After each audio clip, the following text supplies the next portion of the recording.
I'm Safat. I am a developer from Moodle HQ platform team.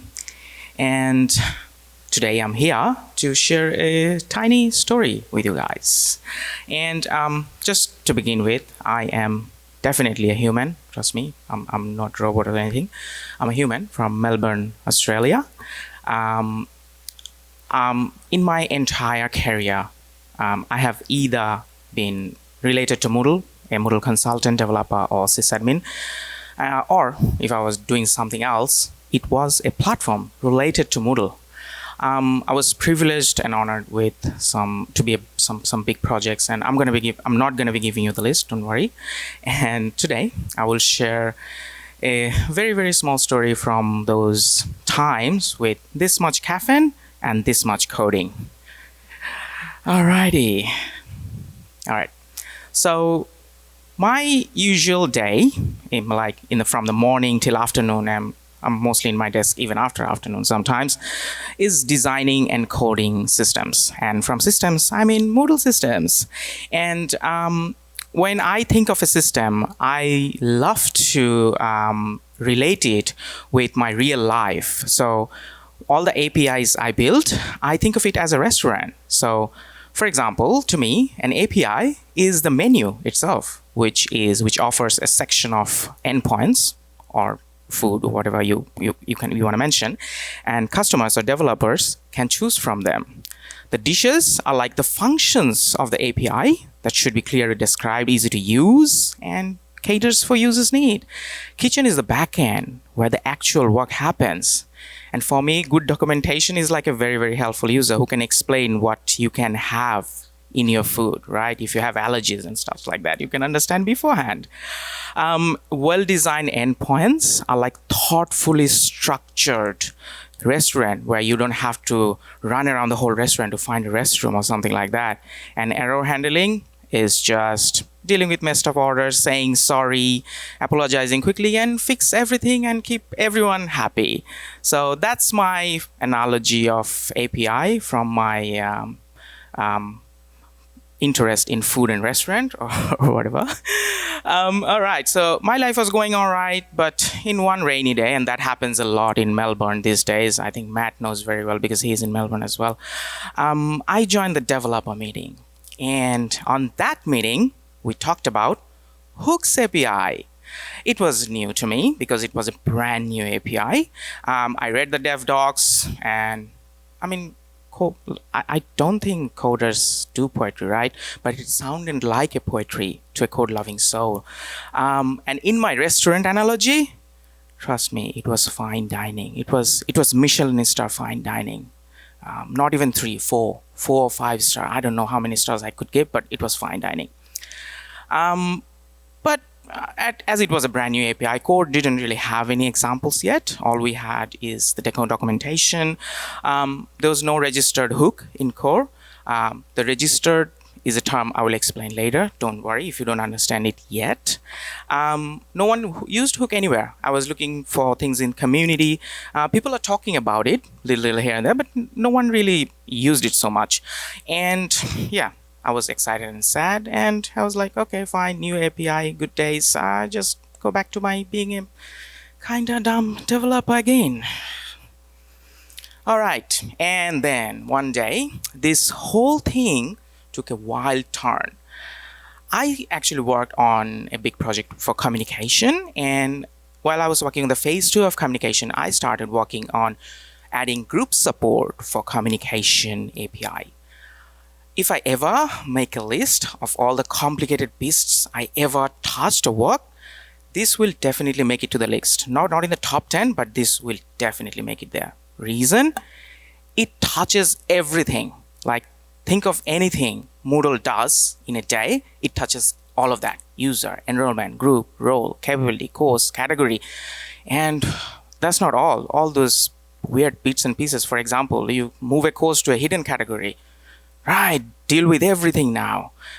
You hide a course or enrollment method gets disabled. All those of things needed to be handled, and that's not it. The added complexity of handling them according to groups, because usually what in communication happens is you create a room for a course, and then you add the users according to their enrollments. Here, you had to create rooms according to groups for a course, and then add those members, and then set their power levels according to capability, role, and remove or add them according to those changes. So it was not easy. I usually don't like to lose track of my work, but it touched 8 different subsystems in core and couple more core APIs. And whoever had some experience with working with roles and capability, I think that you know the life there when you touch those bits. Yeah, those are not picnic. So yeah, I slowly started to lose track of those changes.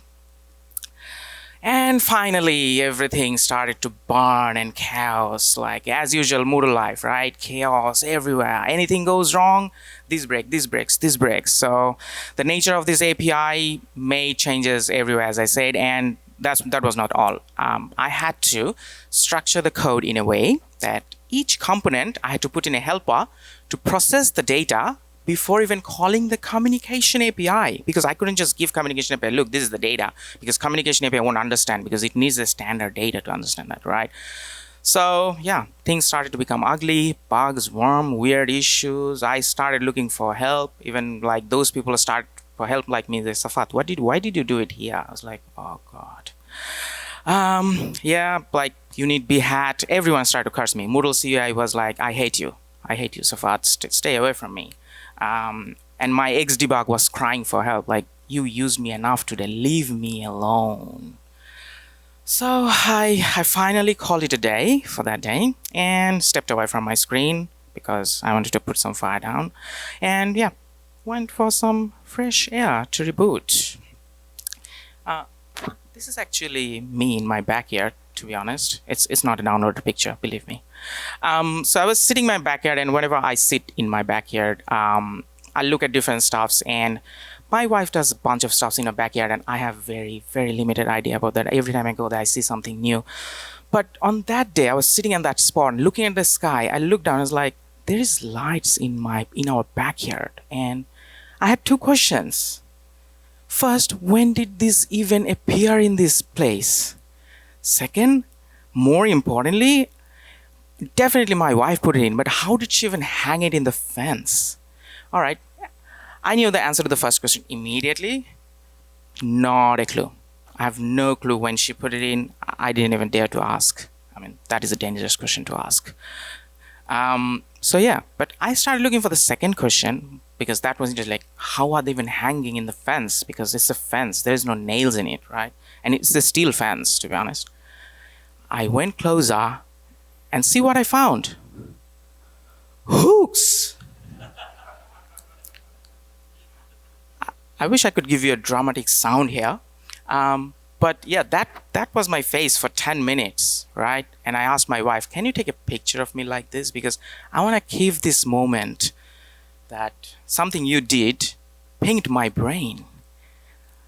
I couldn't resist, even after I had a long day, I couldn't resist. I actually ran to my desk. I ran to my workstation, and I didn't just start coding. I actually started to write up a design, like draw a flowchart and design like how I'm going to structure my code. Because whenever I say hooks, it should be a totally different design than I did previously. So what was the first thing I did? I removed all the existing calls to the communication API from core. There was communication API core everywhere in core. I wish I could show you the git commit there. It was a 7,000 line code for like a couple of commits. But yeah, I removed all of them. But not just remove, I don't mean delete them. I moved them. I moved them to a centralized hook listener with a couple of classes and a hook listener. And I started creating and dispatching logical hooks everywhere. For example, before delete something, hook. Before enrollment, hook. After enrollment, hook. Expired, enrollment expired, hook. Hook. All I did was dispatch, I don't know, 20 or 25 hooks I did and dispatched. That's it. And instead of having changes in 8 different places, I had all the communication related code structured in core communication. Do you know what that means? The entire core didn't have any idea what's happening, because whatever core communication was like, it's my problem, so I'm gonna deal with it. All you do is dispatch hook. The rest is my problem. That's it. I created the first hook register in core, which is libdbhooks.php. And you want to know the most surprising thing? It reduced the core to 1/4. So from 7,000 lines everywhere, it became 1,632. I specifically remember those numbers. Yeah, I memorized it because I wanted to tell you guys. It was dead easy to spot any issues. So even after I moved, there was some little issues. It was dead easy, like, because it was centralized location. Just, okay, one issue in one class, go there, fix it. That's it. Relevant code could easily rely on each other. So beforehand, if something happened role, it still had to come to group for the membership, and then group has to go to course, like, yeah, do I belong to this course? And enrollment needs to go back to course. Oh yeah, am I the enrollment method in that course? All those hoops gone, because they don't live there anymore. They live in a central location. Easier test coverage? I don't want to start on that. I covered that whole test in 2 hours. That's it. That whole thing, 2 hours, done and dusted. And more importantly, unit B had CI. Everyone was happy. They were like, yay, thanks Safat, we love you back. And more importantly, I had 5 or 6 issues which I wrote down. I couldn't reproduce them anymore. And trust me, I couldn't believe myself. Usually whenever I write something and no issues, that never happens, because as you can understand, I'm a dumb developer. What else you can expect from me? All right, enough with my story. So let's get serious for a moment, shall we? And let's get to some works. Like, what am I talking about? What is hooks? So when I first learned about hooks API in the developer meeting in a rainy evening, if you remember, I wanted to understand what is hooks, and I had a bunch of questions. When I understood it properly, I had a bunch of questions like, why use hooks? We have callbacks, right? Amazing, callbacks, it works. We have events, we have observers. Why not use them? And there are community plugins like ToolTrigger, which we actually like deals with those kind of things. Why not use them? And more importantly, if you have hooks, what will happen to current callbacks? Will they die? No. And then after, like, why would you, after having all those current systems available, why did you bother build another API called hooks? So these are the questions came to my mind. If you have more questions, please ask after the presentation. I would love to hear about it. So I will answer all of these questions, but does anyone of you remember your life with callbacks? Because I do a little. It was not nice. I wish I could take a picture like this with me, because that happened to me a couple of times. And you see those broken papers? There were tissues. I was crying. And those tissues were everywhere in my table, like crying. And I wear glasses. This actually makes more sense. So, yeah. So, list of callbacks is not visible anywhere. You can't see a list of callbacks. It's logically, technically not possible. Documentation is not possible everywhere. I tried to document some of the callbacks because every callback is different. You can't just have a centralized or a standard documentation for callbacks. It causes unnecessary memory usage because of lib.php. I don't want to get deep into that, but I had a lot with lib.php. Potential naming conflicts. Yes, that happened to me as well. I built something, the callback is there with the plugins and stuff, all of that, and I figured this name is already in use, and it started throwing weird errors with CI and everywhere, and I had to fix it again. Support is very limited. That all I can say. In different callbacks need different situations, so you have to understand it case by case basis. It has a very poor backward and forward compatibility, and I think integrators here knows that very well. The life with backward compatibility with callback is not fun. Plugin callbacks cannot be used during installation and upgrades. I tried to do it. It didn't work. It is not supposed to work like that. And of course, as I said, lib.php is not fun. It's hard to differentiate the purpose of many different things you can put in lib.php. And now you can say events. Events is amazing, right? Events is a great API. So why not just use events, right? It's a big pineapple. Events is a big pineapple and hook is a small pineapple like this. Why not just have the big pineapple if you have it, right? Why choose the small one, tiny? It doesn't even look good here. Anyways, so events are one-way communication, if you all know, and hooks are two-way. And the most important thing, one hook can have many listeners. So if I'm a hook, you all are listeners, and you can have unlimited numbers here. But if I was an event, it'll just me and Danny. No one of you will be allowed. So that's the main difference. And event data must not be modified. Hook data can be altered in the instance data. That's amazing. I'm going to show you guys very soon. And events are triggered after action. Hooks, you can alter anytime you want. Before, in the middle, before the middle, after the middle, after. Like, think of a location and you can dispatch a hook there. Trust me. There is no restriction of dispatching any hook anywhere. Event structure is fixed. It's you can't just go crazy with event structure, but hooks can be anything. It's arbitrary classes, and that may extend the base, and you can just go crazy, have your own stuffs there, and do whatever you like, right? However crazy you want to go.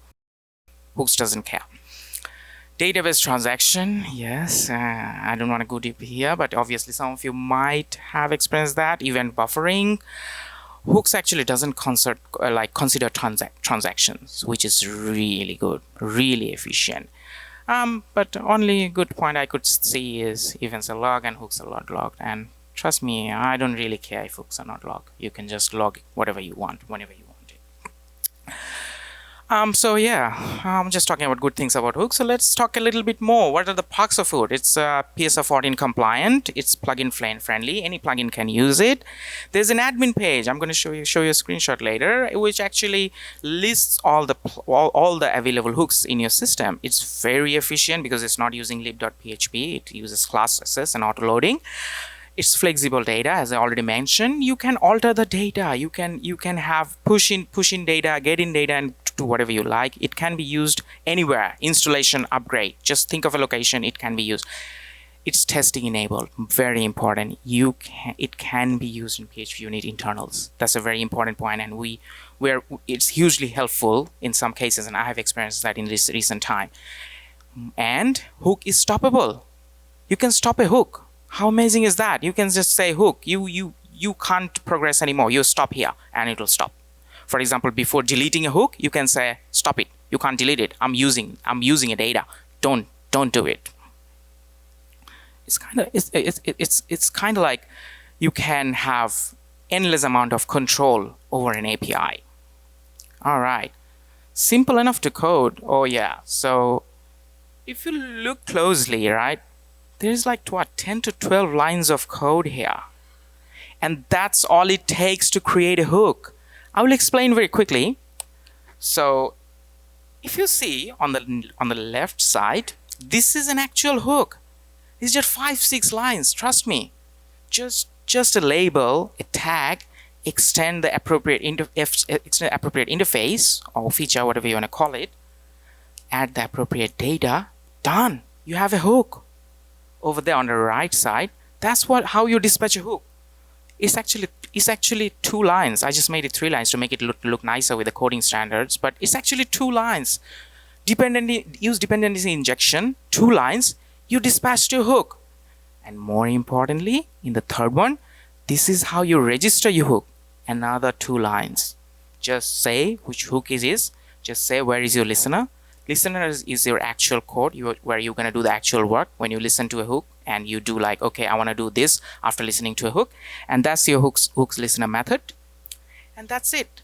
That's all it takes to create a hook. How easy is that? Even I was like, that's it. When I creating this, that's it. 10 lines, done. And as I was saying, dedicated page to list the hooks. So you can have the name of the hook, which is on the left side, and the callback. Like, what are the callbacks? Which callbacks this hook has, and the very important thing, deprecated callbacks. So if you have an existing callback and you have deprecated it and you have moved to hook, you can actually mention that in your code and that will be visible here. So you can know, you can just go there and know that, all right, this callback is deprecated, that weird life is gone, a new life is here. I will use the hook. That's it. How simple is that? All right, is my story? No, just a couple more left. Be patient, please. A little bit left. All right, so what's happening now? Because the story I'm telling you, that's like 6 months, or I don't know, like eight or 6 months, or maybe more than ago. So in recent times, whenever I try to do something with my design or anything, I try to think of hook. I try not to do any call to any component. So for example, I'm working on component X. I try not to touch component Y. I just try to dispatch a hook from component Y and listen from component X. That way, it's helping me to keep my code structured rather than doing those chaotic connection between components. And also, very important, and I think we should talk about it more and more, it's helping me to abide by Moodle's inter-component communication policy. It helped me recent time a lot, and it's still helping me. It simplifies the implementation rather than going through some loops like multi-level for loops makes me crazy. I go like, oh my god, I want to cry again looking at multi-level for loops. So I don't have to do those again. Sometimes if I have something complicated to handle, all I do, dispatch a hook, and I just rely on the listener to listen to that hook and do something. No loop or a multi-level loop or complicated logic needed. And for an example, in my very, very recent project with SMS subsystem, I took advantage of this hooks API, and this actually changed my design thinking game plan. So for example, if you look at the screen on the left side, you can see I marked 2 parts of a Moodle form. So the top part, so this form actually allows you to create a gateway. So you create an SMS gateway, you have a name and stuff, and you can configure the gateway, for example, with AWS access key, secret, and stuff like that, right? So when creating, you can select which gateway you want and give it a name, and then you see the country code and stuff. And after that point, so the second part I marked, this part is actually the plugin part. So if it was 2 years ago or maybe 1.5 years ago, what I would do, have an created interface for, or maybe have a method in the API and allow AWS plugin to consume that interface and give me those form fields. But did I do it now? No. All I did, dispatch a hook, and all AWS plugin did was implement that hook and gave me all those form fields. That's it. No interfacing, no going through features, no going through abstract classes, nothing. Dispatch hook, listen hook, that's it, done. And any plugin we're gonna build later, or anyone comes forward and build in the SMS, core SMS subsystem, they just need to listen to that hook and add their configuration to this form by just listening to the hook. That's it, easy and simple. And this gateway, with these gateways, we can also enable and disable them. So while enabling and disabling them, did I go through all the plugins or all the places it's getting used? No. That's too much. All I did before dispatching, I just dispatch a hook and then listen to it from the plugin like MFA. Same for deletion. I just dispatch one and listen to it. Should I delete it? Yes. Should I not delete it? Okay. Hook stop. I'm not gonna delete it. All right. Now, let's all make our hook story. That's all I'm gonna request from the bottom of my heart. Let's all come forward and let's all make a hook story. Help us to migrate the lib.php callbacks.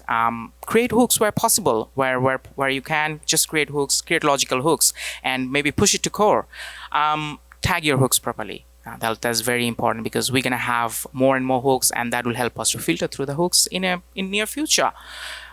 Please contribute to the developer documentation if you find that, okay, we need to improve that, okay, we need to add more information.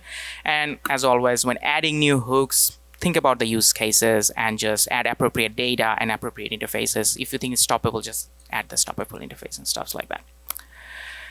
Thank you very much for listening to my journey of a hook time. I really appreciate it. And if you have any questions now, I'm more than happy to answer, or I'm here till the end of the day. Thank you.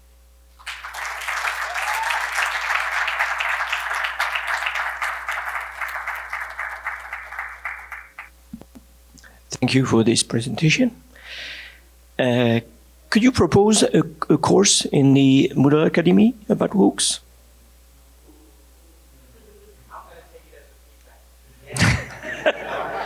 Thank you very much. Thank you very much. My boss